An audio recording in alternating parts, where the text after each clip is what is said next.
अस्सलाम वालेकुम। Chapter number 1 का लास्ट वाला टॉपिक है। इस टॉपिक को एग्जामिनेशन पॉइंट ऑफ व्यू से देखा जाए तो बच्चे पास पेपर में काफ़ी दफ़ा इसमें से कुछ शॉर्ट क्वेश्चन पूछे जा चुके हैं।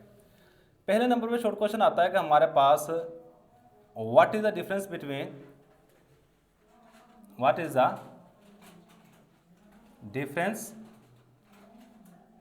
बिटवीन क्या फ़र्क है थ्योरेटिकल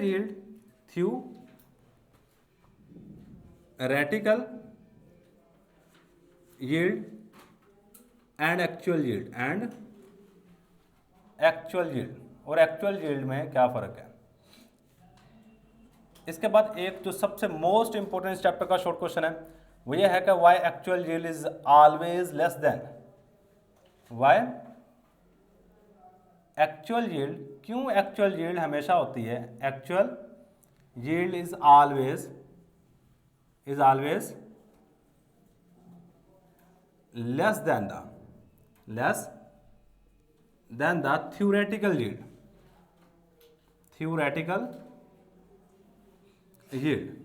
एक्चुअल यील्ड हमेशा थ्योरेटिकल यील्ड से कम क्यों होती है। यह आपके इस चैप्टर का सबसे मोस्ट इंपॉर्टेंट शॉर्ट क्वेश्चन है। पास पेपर निकाल के चेक कर लीजिएगा, ये आपको शॉर्ट क्वेश्चन हमेशा आपको दूसरे या तीसरे पास पेपर में लाजम मिल जाएगा। अब सबसे पहली बात, हमारे पास यील्ड का लफ्जी मतलब क्या है। यील्ड कहते हैं पैदावार को। क्या कहते हैं? पैदावार। मैं आपको सिंपल सी एग्जांपल देता हूँ। पैदावार से क्या मुराद, देखो आप गंदम बीजते हो, गंदम बीजने के बाद दो तरह की पैदावार होती है। एक होती है आपने गंदम बीजने के बाद 3 महीने के बाद आप अंदाज़ा लगाना शुरू हो जाते हैं कि गंदम तकरीबन 20 मन, 50 मन, 60 मन या 100 मन निकलनी शुरू हो जाएगी। आप उसकी फसल की कंडीशन देख के बता देते हो। जो चीज़ आप अंदाज़ा लगाते हो ना, याद रखिएगा, जो अंदाज़ा लगेगा उसको हम इंग्लिश के अंदर क्या रहते हैं, थ्योरेटिकल। क्या वर्ड यूज करते हैं? थ्योरेटिकल। अब एक है जी एक्चुअल किसको कहते हैं? हकीकत को। अब आपने क्या किया, 6 महीने तक उसकी देखभाल करने के बाद थ्रेशर लगाई, थ्रेशर लगाने के बाद आपने सारी की सारी गंदम निकाली, फिर वजन किया, वजन करने के बाद जो निकलेगी वो हमारे पास क्या कहलाती है? हकीकी, एक्चुअल। अब सेम इसी तरह केमिस्ट्री के अंदर हमारे पास कुछ यील्ड होती है। केमिस्ट्री के अंदर भी हमारे पास क्या होती है, कुछ यील्ड होती हैं। कुछ यील्ड हम कुछ रिएक्शन, देखो आप कोई भी केमिकल रिएक्शन करवाते हो ना, मैं सपोज करता हूँ ये मेरे पास केमिकल रिएक्शन करवाया N2 + H2 और ये वाला केमिकल रिएक्शन कहाँ पे हो रहा है, जहाँ पे यूरिया खाद बन रही है वहाँ पे ये वाला रिएक्शन हो रहा है। तो कहते हैं हमारे पास बन जाता है अमोनिया NH3। इक्वेशन को बैलेंस करोगे, यहाँ पे आपको 3 लगाना पड़ेगा, यहाँ पे 2 बेशक लगाओ या ना लगाओ। जो बात मेन समझने वाली वो ये है कि रिएक्टेंट के मिलने से हमारे पास कौन सी चीज़ बन रही है, प्रोडक्ट। और ये जो प्रोडक्ट बन रहा है इसी को हम नाम दे रहे होते हैं यील्ड का। क्या नाम दे रहे होते हैं? यील्ड का। एक तो तरीकाकार यह है कि आप बैलेंस केमिकल इक्वेशन से कैलकुलेट करके यील्ड निकालो कि हमारे पास प्रोडक्ट कितना बनेगा। जो कैलकुलेट करके निकालोगे वो हमारे पास होगी थ्योरेटिकल। इसके बाद दूसरी यील्ड कौन सी है? एक्चुअल। दूसरे नंबर मैंने क्या किया जी, इसके 100 ग्राम ले लिए, इसके 100 ग्राम ले लिए, दोनों को मिलाया, मिलाने के बाद मेरे पास अब कितनी एक्सपेरिमेंट के बाद अमोनिया बनी, ये कब? एक्सपेरिमेंट के बाद। उसको हम नाम दे रहे होते हैं एक्चुअल का। उसको क्या नाम देंगे? एक्चुअल का। भाई ये बात आपने याद रखनी है, एक्चुअल हमेशा एक्सपेरिमेंट करने के बाद निकलती है, और जो थ्योरेटिकल होती है ये भी हम क्या करते हैं, अंदाजा लगाते हैं कैलकुलेशन करके कि इतना प्रोडक्ट बनना चाहिए। सही है। तो सबसे पहले यील्ड की डेफिनेशन लिख लो। डेफिनेशन क्या है हमारे पास, बिल्कुल सिंपल सी है। एक साल ना याद रखिएगा, इन दोनों शॉर्ट क्वेश्चन को मिला के एक लॉन्ग क्वेश्चन बनाया हुआ था। वो कहता है define yield, what is the difference between actual and theoretical yield, and actual yield is always less than the theoretical yield, prove. ये इस तरह लॉन्ग क्वेश्चन बना हुआ था, एक साल। तो द अमाउंट ऑफ प्रोडक्ट, ये डेफिनेशन है, द अमाउंट ऑफ प्रोडक्ट, ये प्रोडक्ट की मिकदार है, विच इज ऑब्टेन्ड, जिसको हम हासिल करते हैं इन अ केमिकल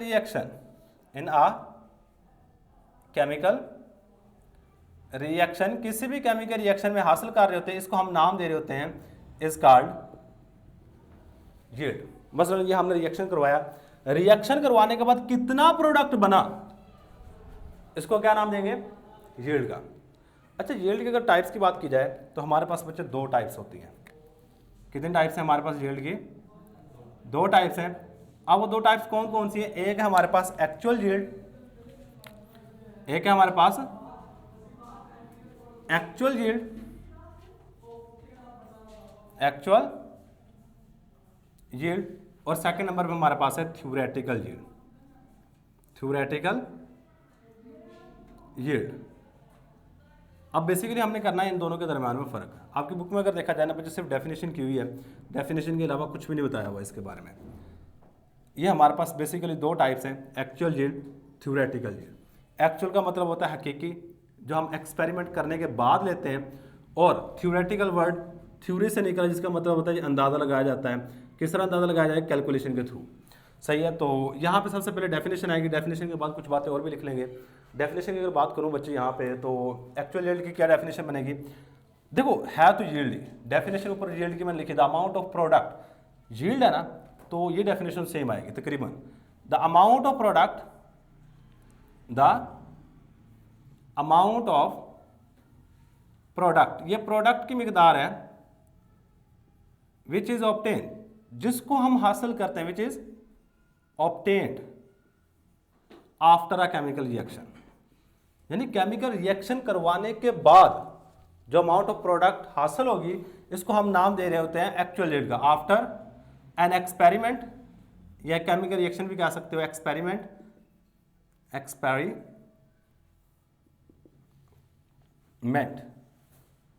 इसको हम नाम देंगे इज कॉल्ड एक्चुअल यील्ड। इसके बाद हमारे पास सेकंड नंबर पे जी थ्योरेटिकल यील्ड। थ्योरेटिकल यील्ड सिर्फ अंदाजा लगाया जाता है, बैलेंस केमिकल इक्वेशन को यूज करेंगे, यूज करने के बाद जो प्रोडक्ट की अमाउंट आएगी उसको हम नाम देंगे थ्योरेटिकल यील्ड का। The amount of product, the amount of product, ये प्रोडक्ट की वो मिकदार है which is obtained, which is obtained by calculation, जो कि हम कैलकुलेशन से हासिल कर रहे होते हैं, calculation from balance chemical equation. Balance chemical equation को यूज करके उसे कैलकुलेशन करते हैं, और उससे जो प्रोडक्ट निकलेगा उसको थ्योरेटिकल का नाम दे रहे होते हैं, केमिकल इक्वेशन। अच्छा, एक बात याद रखिएगा, हमेशा जो अंदाज़ा होता है ना वो ज़्यादा होता है एज़ कम्पेयर टू जो एक्चुअल में होता है। मसलन कभी आप किसी किसान से पूछे, वो कहते 50 मन गंदम निकल आनी है, लेकिन जब पूरा साल वो करके 2-3 महीनों के बाद जब थ्रेशर वगैरह लगाते हैं, गंदम हमेशा कम निकलती है उसके अंदाजे से। इसे सेम आप अंदाज़ा लगा लो कि जो स्टूडेंट होते हैं वो अंदाज़ा लगा के बैठे थे मेरे 1000 नंबर आ जाने हैं, है कि नहीं है? लेकिन जब आते हैं वो 1000 से वो 800 पे गिरा होता है। हमेशा अमूमन यही होता है कि एक्चुअल यील्ड क्या होगी, कम होती है, जो असल में लास्ट में मिलती है, लेकिन जो हमारा अंदाजा होता है वो क्या होता है, ज़्यादा। सेम काम हमारे पास केमिस्ट्री में, जो थ्योरेटिकल यील्ड होगी वो हमेशा ज़्यादा होती है as compare to actual yield. ये हमारे पास नेक्स्ट पॉइंट आएगा, डिफरेंस आएगा। Actual yield is always less than the theoretical yield। कहते जी हमारे पास एक्चुअल यील्ड ये हमेशा कम होगी थ्योरेटिकल यील्ड से। इसके बाद ये वाली चीज इस साइड पे लिखोगे, theoretical yield is always greater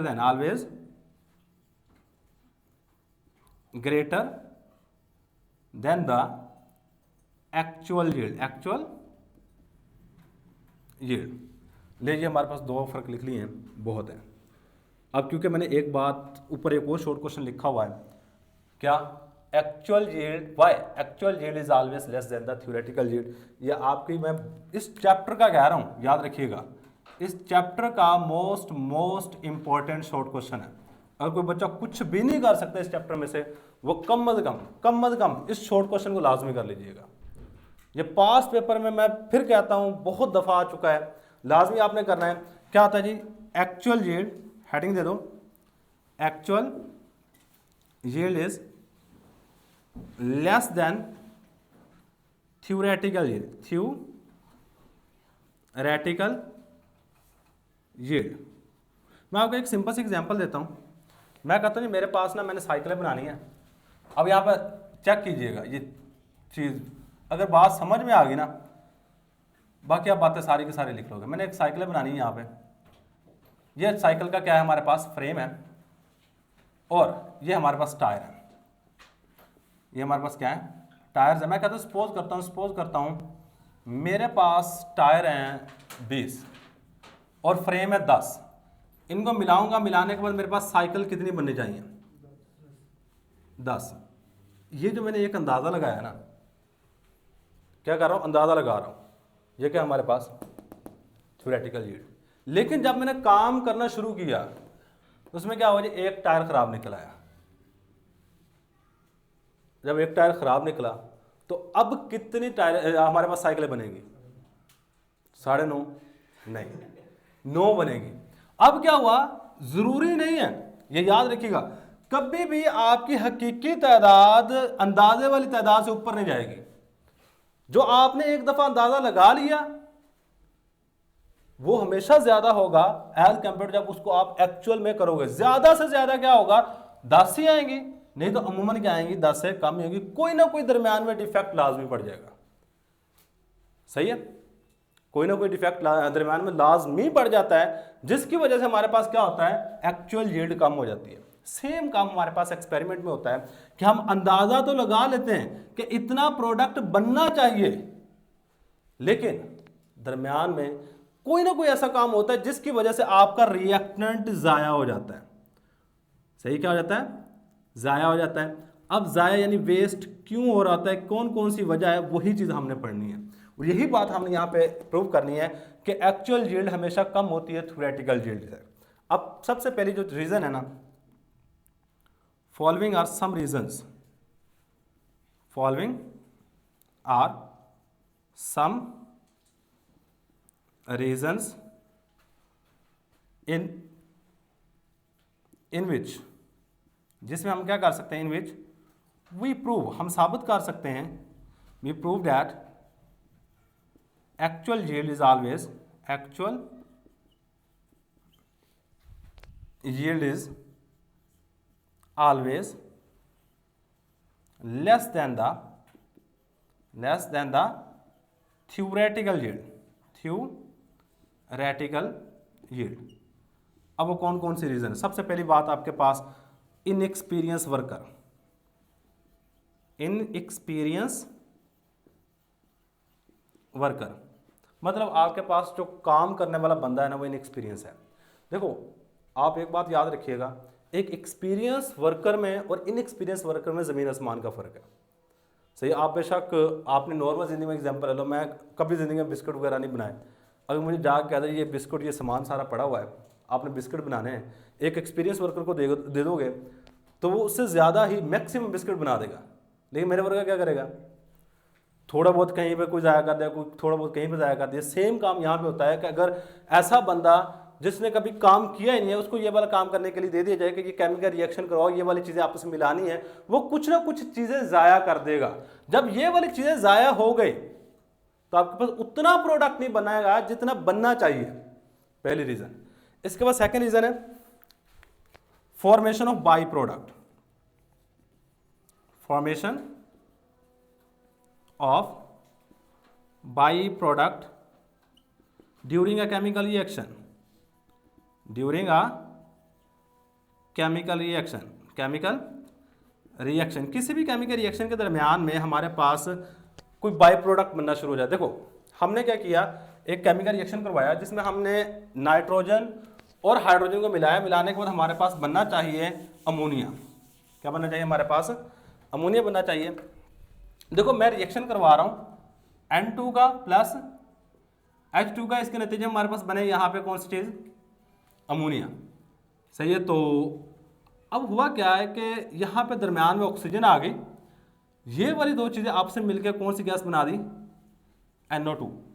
अब खुद सोचो, असल में हमारे पास ये वाला रिएक्शन होना था, अब इस रिएक्शन के अलावा कोई और रिएक्शन हो रहा है, इसको हम नाम दे रहे होते हैं, इस रिएक्शन के बाद साइड रिएक्शन भी कहते हैं इसको, सही है, इसको क्या नाम दे रहे होते हैं, साइड रिएक्शन। और इसके नतीजे में जो चीज बनती है इसको हम नाम दे रहे होते हैं बाई प्रोडक्ट का, बाई प्रोडक्ट। अच्छा यहाँ पे आप बेशक formation of by product during a chemical reaction या side reaction in a chemical reaction, सही है। फॉर्मेशन ऑफ बाई प्रोडक्ट की जगह पर साइड रिएक्शन लिख लो, ये ज़्यादा अच्छा है वर्ड, लेकिन ये भी लिख लोगे तो भी बात गलत नहीं होगी कि हमारे पास कोई ऐसी चीज़ बननी शुरू हो जाती है जिसकी हमें ज़रूरत नहीं है, हालांकि हमें तो ज़रूरत है कि ये दोनों चीज़ें रिएक्ट करें, रिएक्ट करने के बाद ये वाली चीज़ बने। मैं सपोज करता हूँ ये मैंने 100 ग्राम ली, सपोज कर रहा हूँ ये भी मैंने 100 ग्राम ली, तो हमारे पास प्रोडक्ट बनना चाहिए था 200 ग्राम, लेकिन क्या हुआ इसमें से 5 ग्राम इस साइड पे आकर रिएक्ट करके ये वाली चीज बना रही है, तो हमारे पास प्रोडक्ट क्या हो जाएगा, उतना नहीं बनेगा, आपका 5 ग्राम प्रोडक्ट कम बनेगा, सही है। यह है जी formation of by product during a chemical reaction, या इसकी जगह आप ये ज्यादा अच्छा वर्ड है side reaction in a chemical reaction, ये ज्यादा अच्छा वर्ड है, ये लिख लो साइड, वो भी बात सही है लेकिन ये बात ज्यादा अच्छी है, side reaction in a chemical reaction. Third number पे reversibility of a chemical reaction, reversibility of a chemical reaction. हमारे पास केमिकल रिएक्शन में रिवर्सिबिलिटी आ जाती है, reversibility of a chemical reaction. अब इससे क्या हो रहा है, देखो आपने रिवर्सिबल रिएक्शन पढ़े हैं, रिवर्सिबल रिएक्शन में क्या होता है, हमारे पास रिएक्टेंट मिलते हैं, रिएक्टेंट मिलने के बाद प्रोडक्ट बन जाता है, मतलब रिएक्टेंट मिलेंगे प्रोडक्ट बनाएंगे, प्रोडक्ट मिलेंगे हमारे पास दोबारा फिर क्या बना देंगे। देखो मैं चाहता था कि मेरे पास 100 ग्राम ये है, 100 ग्राम ये है, ये दोनों मिलकर कौन सी चीज़ बना दें, 100 ग्राम 200 ग्राम प्रोडक्ट बना दें। मैंने 100 ग्राम मिलाया, ये भी 100 ग्राम ये भी मिलाया, मिलाने के बाद 200 ग्राम प्रोडक्ट बनना चाहिए था, लेकिन क्या हुआ दरमियान में रिएक्शन पीछे की तरफ आना शुरू हो गया। जब पीछे की तरफ आएगा तो आपका प्रोडक्ट कुछ हिस्सा दोबारा फिर रिएक्टेंट में तब्दील हो जाएगा, जब रिएक्टेंट में तब्दील हो जाएगा तो हमारे पास 200 ग्राम नहीं आएगा, आपका 200 ग्राम से कम हो जाएगा, मे बी 150 हो, मे बी 100 हो, सही, आपका दोबारा फिर पीछे से बैक की तरफ आना शुरू हो जाएगा। सेकंड रीजन, थर्ड रीजन हमारे पास ये है कि आपका रिएक्शन रिवर्सिबल होना शुरू हो जाता है। इसके बाद एक और reason, process like filtration sublimation, कहता है ये वाले जब तरीकाकार कहते हैं फिल्ट्रेशन सब्लिमेशन क्रिस्टलाइजेशन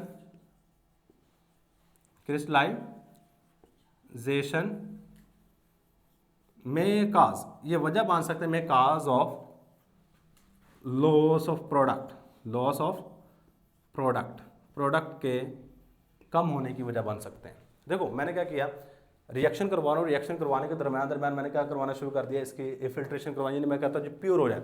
अब याद रखिएगा फिल्ट्रेशन करवाने के लिए ना आपको एक फनल की ज़रूरत पड़ती है, फनल में आप लगाते हैं एक फिल्टर पेपर, कौन सी लगा रहे होते हैं, फिल्टर पेपर लगा रहे होते हैं, ये हमारे पास आ गया फिल्टर पेपर। अब देखो आपका प्रोडक्ट जब बाकी रहना ना प्यूरिफाई हो गए, आपका सॉल्वेंट सारे का सारा नीचे आ जाएगा, आपका प्रोडक्ट रह जाएगा इसके ऊपर। आपने दोबारा फिर फिल्टर पेपर यहां से निकालने के बाद आपने यहां से जो इसके ऊपर प्रोडक्ट रह गया है उसको अलग करने लगे। वो क्या करना है, आपने अलग करना है, तो अलग करने के लिए आप क्या करोगे, इसको कुरेद के थोड़ा बहुत यहाँ पे कोई पेट्री डिश वगैरह में डालोगे। अब कहता है आपका थोड़ा बहुत प्रोडक्ट इस फिल्टर पेपर के साथ लगा रह जाएगा, अब कभी भी सारे का सारा प्रोडक्ट निकाल के वहां पे नहीं डाल सकते। इसी तरह अब ये वाले प्रोसेस भी करते हो सब्लिमेशन क्रिस्टलाइजेशन, उस वक्त भी आपका थोड़ा बहुत प्रोडक्ट उन इंस्ट्रूमेंट के साथ लगा रह जाता है, जिसकी वजह से आपका प्रोडक्ट उतना नहीं बन पाता जितना बनना चाहिए। तो ये चंद एक रीजन है जिसकी वजह से हमारे पास एक्चुअल यील्ड हमेशा कम होती है थ्योरेटिकल यील्ड से। अब इसके बाद लास्ट वाली चीज हमारे पास इस टॉपिक के अंदर मौजूद है, वो है परसेंटेज यील्ड। वो क्या हमारे पास, हेडिंग दे दो मुझे, अगर पेपर में ये लॉन्ग क्वेश्चन के तौर पे आता है ना, तो इसी तरह कोशिश कीजिएगा आपके पास सिर्फ और सिर्फ एक पैराग्राफ की फॉर्म में लिखा हुआ है, पैराग्राफ नहीं लिखना, पहले नंबर पे हेडिंग बना के definition, actual yield, theoretical yield, actual yield less than होती है थ्योरेटिकल यील्ड, लास्ट में परसेंटेज यील्ड की हेडिंग दे दो, परसेंटेज यील्ड। अच्छा, परसेंटेज यील्ड का ना सिर्फ आपकी बुक में फार्मूला दिया हुआ है, लेकिन अगर आपको डेफिनेशन आ जाती है तो डेफिनेशन बनानी पड़ेगी फार्मूले से। तो देखो, अब परसेंटेज किसी भी चीज़ की निकालते हो, परसेंटेज निकालने के लिए करते क्या करते हो, परसेंटेज यील्ड, अगर आप अपने नंबरों की परसेंटेज निकालते हो तो क्या करते हो, जो आपके ऑब्टेन नंबर है ऊपर रखते हो, ओवरऑल नंबर को नीचे रखते हो, मल्टीप्लाई कर देते हो 100 से, तो हमारे पास कौन सी चीज़ आ जाती है, परसेंटेज यील्ड। तो अब यहाँ पे क्या करना पड़ेगा, देखें जो आपके ओवरऑल नंबर है, जो ज्यादा नंबर होता है उसको कहाँ पे रखते हो, जो कम नंबर होता है उसको कहाँ पे रखते हो। सेम काम यहाँ पे मुझे बताओ, एक्चुअल यील्ड ज्यादा होती है या थ्योरेटिकल यील्ड ज्यादा है, थ्योरेटिकल यील्ड ज्यादा है, तो इसको कहाँ पे रखेंगे हम, थ्योरेटिकल यील्ड को रखो नीचे और एक्चुअल यील्ड को रखो ऊपर, एक्चुअल यील्ड को रखो ऊपर, मल्टीप्लाई कर देना आपने 100 के साथ। बाद में बच्चे भूल जाते हैं कि ऊपर कौन सी रखनी है नीचे कौन सी रखनी है, तो बच्चे याद रखिएगा ए वाली ऊपर रखनी है और टी वाली नीचे, अल्फाबेटिकल ऑर्डर से। ए वाली ऊपर, ये सिर्फ अंदाज़ा है, यानी कि याद रखने का तरीका, इसमें कोई लॉजिक नहीं है कि ये ए ऊपर टी नीचे, नहीं सही है। हम हमेशा बड़े वाली चीज़ को नीचे रखते हैं परसेंटेज निकालने के लिए, और छोटे वाली चीज़ को हमेशा ऊपर रखते हैं, उसको मल्टीप्लाई कर देते हैं 100 से। अब इसके ना अगर आप डेफिनेशन बनाना चाहें तो किस तरह बनाएंगे, देखो आपने ना इस तरह पढ़ा होगा 5/9, लेकिन आप इसको इस तरह पढ़ते हो 5:9, इसमें और इसमें कोई फर्क नहीं है। ये देखो ये बटा है, मैं ये कह सकता हूँ percentage yield is the ratio between actual yield and theoretical yield multiply by 100, definition बन गई। परसेंटेज यील्ड लिख लो, ये आपको बुक में नहीं, देखिए फार्मूला दिया हुआ है, percentage yield is the ratio between actual yield and theoretical yield, actual yield and theoretical yield multiply by 100, और नीचे आ जाएगा हमारे पास इसका फार्मूले की हेडिंग देके फार्मूला आ जाएगा। ये बात हमारे पास है जिले जी, ये हमारे पास टॉपिक था यील्ड। हर एक चीज़ को अलग अलग करके हमने लिख दिया है। यहाँ पे सबसे मोस्ट इंपॉर्टेंट चीज़ याद रखिएगा बच्चे, फार्मूला। इससे नेक्स्ट हमारे पास न्यूमेरिकल है जिसके अंदर ये फार्मूला यूज़ होना है, सही है। और ये जो नेक्स्ट न्यूमेरिकल है याद रखिएगा, एग्जामिनेशन पॉइंट ऑफ व्यू से सबसे ज़्यादा मोस्ट इंपॉर्टेंट न्यूमेरिकल है। तो आज के लिए सिर्फ इतना ही है, अल्लाह हाफिज़।